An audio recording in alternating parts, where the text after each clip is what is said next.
കനയ്യകുമാർ ഇത്തവണ ഡൽഹി ലോക്സഭയിൽ, അതായത് വടക്ക് കിഴക്കൻ ഡൽഹി നിയോജക മണ്ഡലത്തിൽ നിന്നും ജനവിധി തേടുകയാണ്. ലോക്സഭാ തെരഞ്ഞെടുപ്പിൽ അദ്ദേഹം ആദ്യം ആവശ്യപ്പെട്ടിരുന്നത് ബഗുസാര സീറ്റ് നൽകാനാണ്.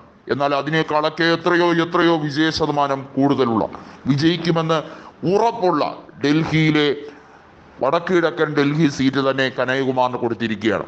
ഇക്കുറി കനയ്യകുമാർ ജയിക്കേണ്ടത് കോൺഗ്രസിന്റെ മാത്രമല്ല, ഈ രാജ്യത്തിന്റെ യുവത്വത്തിന്റെ ആവശ്യമാണ് എന്നുള്ള അതിശക്തമായ പ്രചരണം ആം ആദ്മി പാർട്ടിയും കോൺഗ്രസും ഒരുപോലെ തന്നെ വടക്ക് കിഴക്കൻ ഡൽഹിയിൽ നടത്തുന്നു എന്നുള്ളത് എടുത്തു പറയേണ്ട കാര്യമാണ്. തിരിച്ചു വരവിന് കൃത്യമായി ആക്കം കൂട്ടാൻ ഇന്ത്യ മുന്നണിക്കും കോൺഗ്രസിനും ഒരു വലിയ താരോദയം തന്നെയായിരിക്കും കനയ്യകുമാർ എന്നുള്ള കാര്യത്തിൽ ഒരു സംശയം വേണ്ട. JNU സമരങ്ങളിൽ അദ്ദേഹം നടത്തിയ പോരാട്ടം ഐതിഹാസികമായിരുന്നു. എന്നാൽ പിന്നീട് ഇടതുപക്ഷവുമായിട്ടുള്ള അഭിപ്രായ വ്യത്യാസം, പ്രത്യേകിച്ചും CPI-യുമായിട്ടുള്ള അഭിപ്രായ വ്യത്യാസം പല തോതിൽ അദ്ദേഹത്തിനെ പിന്നോട്ട് വലിക്കുന്ന കാഴ്ചയുണ്ടായി. അദ്ദേഹത്തിന്റെ രാഷ്ട്രീയ ഭാവിക്ക് വലിയ രീതിയിൽ ബുദ്ധിമുട്ടുണ്ടാക്കി. അങ്ങനെയാണ് അദ്ദേഹം ദേശീയതയുടെ ഭാഗം എന്ന രീതിയിലേക്ക് കോൺഗ്രസിൽ തന്നെ പോകുന്നതാണ് ഈ രാജ്യത്തിനെ മുന്നോട്ട് നയിക്കുന്ന പ്രസ്ഥാനം എന്ന രീതിയിൽ അവരുടെ ഭാഗമാകുന്നതാണ് ഏറ്റവും ഉചിതമായ തീരുമാനമെന്ന് വ്യക്തമാക്കിയാണ് അദ്ദേഹം കോൺഗ്രസിലേക്ക് എത്തിയത്. കോൺഗ്രസിലേക്ക് എത്തിയതോടുകൂടി ബീഹാറിലെ കോൺഗ്രസിന് ഒരു പുത്തൻ ഉണർവും ഒരു വലിയ താരോദയവുമായി കനയ്യകുമാർ മാറിയെന്നുള്ളത് ശരി തന്നെയാണ്.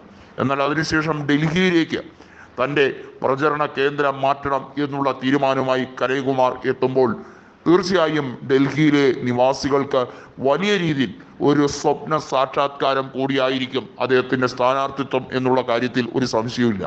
നമുക്കറിയാം, ഡൽഹി ലോക്സഭാ തെരഞ്ഞെടുപ്പ് നടക്കുന്നത് മെയ് 25-ാം തീയതിയാണ്.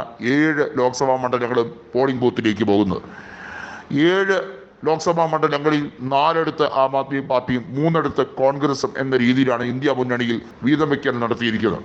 ഇതിൽ കോൺഗ്രസ് 3 നേടും എന്നുള്ള അഭിപ്രായ സർവേകൾ തന്നെയാണ് ഇപ്പോൾ പുറത്തു വന്നിരിക്കുന്നത്.